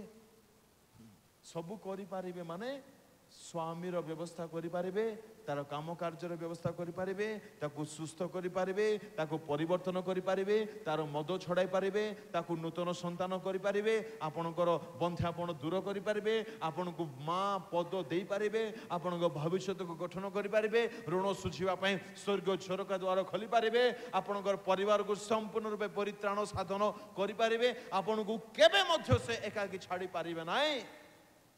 ଆଇବ ଏହା ଜାଣିଥିଲେ। ଆମେ ଜାଣିଛୁ ନା ଖାଲି ପଢ଼ି ଖୁସି ହେଇଯାଉଛୁ? ମୁଁ ବାଇବଲ ପଢ଼ି ପାରୁଛି, ମୁଁ ସବୁ ଜାଣି ଦେଇଛି। Show what? ଖ୍ରୀଷ୍ଟିଆନ ଜୀବନ ଈଶ୍ୱରଙ୍କ ବାକ୍ୟକୁ ଜାଣିକି କେବଳ ରହିବାର ଜୀବନ ନୁହେଁ। ଖ୍ରୀଷ୍ଟିଆନ ଜୀବନ ଈଶ୍ୱରଙ୍କ ବାକ୍ୟକୁ ପ୍ରତିଦିନିଆ ଜୀବନରେ ଅନୁଭବ କରିବାର ଜୀବନ ଅଟେ। Do we have that experience in our life? ଅଛି ସେ ଅନୁଭୂତି? ଆଇବ କହିଲେ ମୁଁ ଜାଣିଛି। 19:25 ଟିକେ ପଢ଼ ଜଲ୍ଦି। ମାତ୍ର ମୁଁ ଜାଣେ ଯେ My Redeemer is alive. मोर त्राणकर्ता मोहर मुक्तिदाता से जीवंत से माटी नुहंती से काठ नुहंती से वस्तु नुहंती से प्रकृति नुहंती कि से सूर्य देवता नुहंती कि से जल नुहंती से स्वयंभू जीवंत सत्य सनातन सर्वशक्तिमान महामहिम परमेश्वर अटंती आओ से मते उद्धार करि पारिबे एहा आयुब जानिथिले आमे जानिछु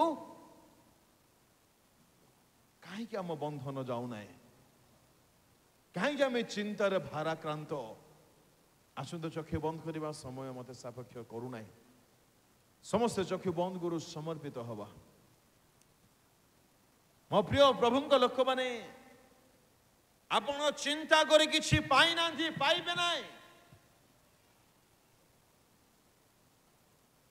अब्राहम कहले मु जाने से निश्चय जोगाइबे विश्वास रे से आगो को बढ़िले रोमियो 4 अध्याय अनुसार ईश्वरଙ୍କ प्रति दृष्टिपात करी अविश्वास हेतु से संदेह कले नाई विश्वास रे बलवान हेले ईश्वर को जानी जानी दृढ़ रूपे जानी बोली उल्लेख होइछे एक व्यक्ति ईश्वर शक्ति को जदि दृढ़ रूपे जानिबे कौन सी प्रतिकूल परिस्थिति तांको बांधिक रखी पारिबो नाही से आज मध्य जिहोवा जिरी अटंती से निश्चय आवश्यक जगाइबे से आज मध्य जिहोवा निश्चय अटंती से निश्चय विजय देबे से आज मध्य जिहोवा राफा आरोग्य करिबे से आज मध्य जिहोवा रोही आपणकर प्रतिपालन करिबे सदा प्रभु मोहर प्रतिपालक मोहर अभाव हेबो नाही एगो सियोनर बंदी कन्ये तुम्हार बंदित्व अवस्थारू तुम्भे जे उद्धार पाओ एहा तुम्भ सृष्टिकर्तांको एकांत इच्छा अटे अतीत जीवन एक बंधन दुख एक बंधन चिंता एक बंधन अनेक प्रकार बंधन संबंध ईश्वर वाक्य प्रकाश करई आज जहाँ आम्भे माने शुणिलु ताहा निजस्व करो आपण अतीत को भूली जाओ जीशुଙ୍କ रक्तरे 100% विश्वास करो अंतरରୁ कहो प्रभु मो भूल करिछि मु मानुछि प्रभु तुम रक्तरे शक्ति अछि प्रभु मु ता विश्वास करूछि प्रभु एथरक पई मते धोई दियो मते परिष्कार करो मते शक्ति दियो ए बंधन रु बाहरिबा पई मते शक्ति सामर्थ्य प्रदान करो भाई बणी माने आपनको पई के चिंता करंतु कि न करंतु आकाश मंडल सृष्टिकर्ता परमेश्वर आपनको पई भारग्रस्त अटंती से आपनको पई चिंता करंती से आपनको पई व्यवस्था करिवे केबे मध्य निराश न हेउ केबे मध्य भांगी न पड़ू आपणकर बंधन निश्चय फिटाइबे निश्चय परमेश्वर बंधन खोलिबे निज पाप स्वीकार करंतु क्षमा प्रार्थना करंतु निज जीवन को समीक्षा करी फेरिकी आसंतु ईश्वर वाक्य बाइबल को हे आपणार समस्त सबु चिंता तांको थारे दे दियंतु से आपणक पई निश्चय प्रावधान करिछंती मार्ग खोलिबे हालेलुया जो मानक जीवन रे लागोछि मो बहुत दुख रे अछि बहुत कष्ट अछि जीवन रे शांति नाई स्वामी स्त्री मध्य रे मिलन नाई गर्भरे छुआ हेउ नाई बंध्यापन अवस्था अछि अनेक ऋण बाड़ी रे आमे मझी जाइछु ताहा मध्य एक बंधन परिवार मध्य ईश्वरीय आनंद देखा जाऊ ना मु कहबा पई चाहे आपण एई समय को गुरुत्व भावे नियंतु जदि पवित्र आत्मा आपण को कथा कहिले आपण आपणक स्थान रे चक्षु बंद करी आंठई जांतु हस्त ऊपर को उठांतु मु आपणक पई प्रार्थना करबा पई जाउ छे हालेलुया हालेलुया हालेलुया परमेश्वर सबु जानती आपण भावुथिबे मो पई केही नाहंती बोले कहवा पई चाहे प्रिय माँ माने आपण को हृदय रो दुख हुए तो कहीं बुझु नथिबे किंतु जणे अछंती जहांक नाम जिहोवा अटे जहांक नाम सदा प्रभु अटे से परमेश्वर आज मध्य सर्व शक्तिमान अटंती से निश्चय आपण को अश्रु जल सब पछिबे आपणकर बंधन को मुक्त करिबे हालेलुया बंधन रो बाहरिबा पई हन्ना प्रार्थना कले दासता अवस्था रो बाहरिबा पई इस्राएल लोक माने प्रार्थना कले सिंहर गर्तरु सेई बंधन रो मुकलिबा पई दानिएल विश्वास रे प्रार्थना रे मग्न रहिले अग्निर बंधन रो बाहरिबा पई सैद्रक मैशक अबेदनग विश्वास रे मजबूत रहिले प्रार्थना करिबा केबे बंद न करंतु हालेलुया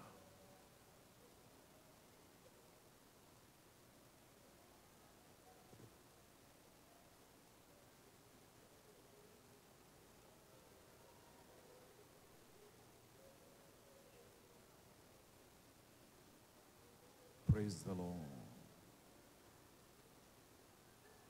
ए समय परमेश्वर आपण को देखंतु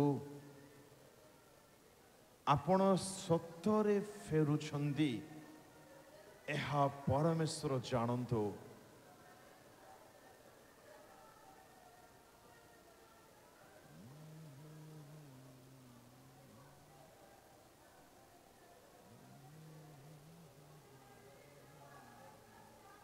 Praise the Lord.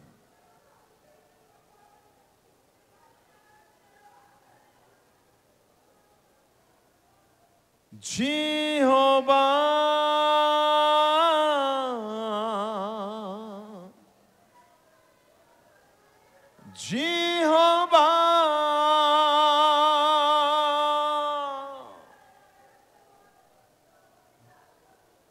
Jehovah Ziri, Prabhu अटंती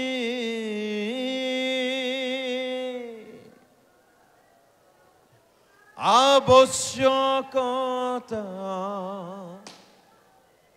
निश्चय जगंती जिहोवा निशी प्रभु अटंती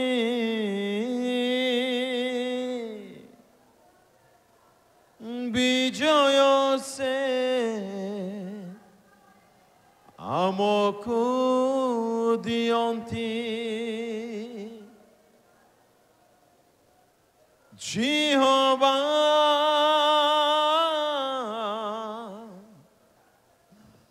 जिहोवा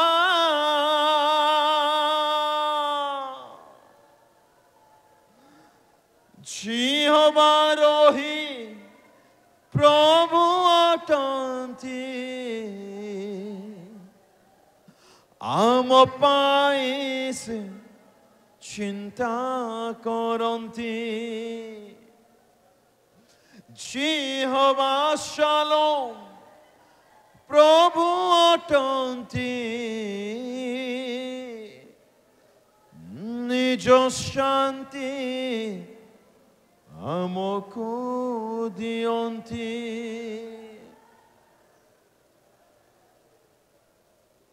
ଜିହବା ନିରବନ ରୁହନ୍ତି।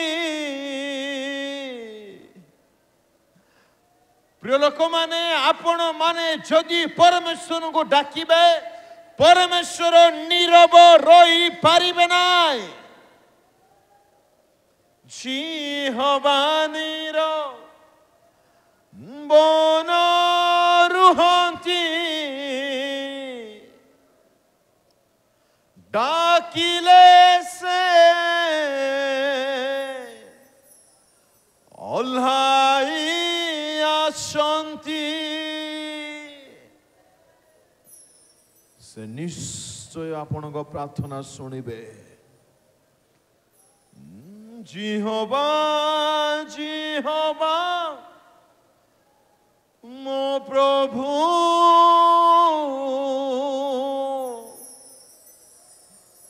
ସେ ମୋଟନ୍ତି ସବୁରେ ସବୁ। ହାଲେଲୁୟା। ଜୟ ସଦା ପ୍ରଭୁ। ତୁମ ନାମର ଗୌରବ ହେଉ ପ୍ରଭୁ, ତୁମ ନାମର ଧନ୍ୟବାଦ ହଉ। ପ୍ରେଜ୍ ଦ ଲର୍ଡ। ହାଲେଲୁୟା।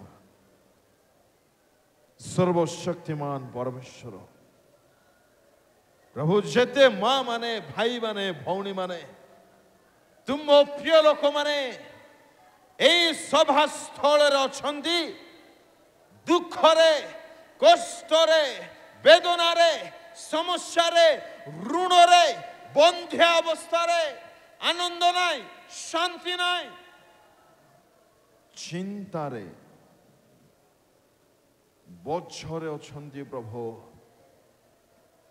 ପ୍ରଭୁ, ମୋ ଅନୁରୋଧ ଗୁହାରି ପ୍ରାର୍ଥନା କରୁଛି, ତୁମ୍ଭେ ଥରେ ତୁମ୍ଭ ଲୋକମାନଙ୍କୁ ଅନାଅ ପ୍ରଭୁ। ଏମାନଙ୍କ ଦୁଃଖର ବନ୍ଧନ ଛିଣ୍ଡି ଯାଉ, ଏମାନଙ୍କର ଅଭିଶାପ ଦୂର ହେଉ, ଏମାନଙ୍କର ଚିନ୍ତାର ବନ୍ଧନ ଦୂର ହେଉ। ଜୀବନରେ ଶାନ୍ତି ଦିଅ, ଜୀବନରେ ଆନନ୍ଦ ଦିଅ, ସେମାନଙ୍କର ସଙ୍ଗୀଶ୍ୱର ହୁଅ। ପ୍ରିୟ ମହିଳା ସମିତିକୁ, ସମିତିର ପ୍ରତିଟି କର୍ମକର୍ତ୍ରୀ ମାନଙ୍କୁ ମୁଁ ତୁମ ହସ୍ତରେ ସମର୍ପଣ କରୁଛି। ସେମାନଙ୍କ ଜୀବନର, ପରିବାରର, ଶରୀରର, କାମ କାର୍ଯ୍ୟର, ମାଣ୍ଡଳିକ ସେବା କାର୍ଯ୍ୟର ସବୁ ଭାର ବୋଝ ତୁମେ ବହନ କର ପ୍ରଭୁ। ଗ୍ରାମର ପ୍ରତିଟି ପରିବାର, ପ୍ରତିଟି ଅସୁସ୍ଥ ବ୍ୟକ୍ତି ମାନେ, ପ୍ରତିଟି ପୁଅ ଝିଅମାନଙ୍କ ଭବିଷ୍ୟତ, ପାଠପଢ଼ା, ଚାକିରି, ବ୍ୟବସାୟ ପ୍ରଭୁ, ପ୍ରତ୍ୟେକଙ୍କ ଜୀବନ, ମନ, ପ୍ରାଣ, ଶରୀର, ଆତ୍ମା, ଆତ୍ମିକ ଜୀବନକୁ ମୁଁ ତୁମ୍ଭ ପରାକ୍ରମ ହସ୍ତରେ ସମର୍ପଣ କରୁଛି ପ୍ରଭୁ। ତୁମେ ପ୍ରତ୍ୟେକଙ୍କର ଭାର ବୋଝ ବହନ କର। ଜାଣିବା ପାଇଁ ଦିଅ, ଜୀବନ କ୍ଷଣ ଭଙ୍ଗୁର ଅଟେ, ଅଳ୍ପ ସମୟ ଅଟେ, 2 ଦିନର ଜୀବନ ଅଟେ। ଏଣୁ ପ୍ରତିଦିନ ଶାସ୍ତ୍ର ଧ୍ୟାନରେ ସମୟ ବିତାଇବା ପାଇଁ, ଯେ ପର୍ଯ୍ୟନ୍ତ ଉତ୍ତର ମିଳିନାହିଁ ପ୍ରାର୍ଥନାରେ ମଗ୍ନ ରହିବା ପାଇଁ, ବନ୍ଧନରୁ ଫିଟିବା ପାଇଁ, ମୁକ୍ତ ସ୍ୱର୍ଗୀୟ ଜୀବନ ଧରାପୃଷ୍ଠରେ ବିତାଇବା ପାଇଁ ସମସ୍ତଙ୍କୁ ସାହାଯ୍ୟ କର। ତୁମେ ଏ କଥା କହିଲ ବୋଲି ତୁମକୁ ଧନ୍ୟବାଦ ଦେଉଛି। ପ୍ରିୟ ଚାଳକ ଆଜ୍ଞାଙ୍କୁ, ତାଙ୍କ ପରିବାରକୁ, ଯେତେ କର୍ମକର୍ତ୍ତା ଗଣ ଅଛନ୍ତି, ଡିକେନ୍ସ ଗଣ ଅଛନ୍ତି, ମଣ୍ଡଳୀର ଯେତେ ଛୋଟରୁ ବଡ଼ ଅଛନ୍ତି, ସମସ୍ତଙ୍କୁ ମୁଁ ତୁମ ହସ୍ତରେ ସମର୍ପଣ କରୁଛି। ସବୁ ମହିମା, ଗୌରବ, ସମ୍ଭ୍ରମ ତୁମକୁ ଦେଇ ପ୍ରାର୍ଥନା ଯୀଶୁଙ୍କ ନାମରେ ମାଗୁଛି ପ୍ରଭୁ। ଆମେନ୍, ଆମେନ୍। ପ୍ରଭୁ ଆପଣମାନଙ୍କୁ ଆଶୀର୍ବାଦ କରନ୍ତୁ।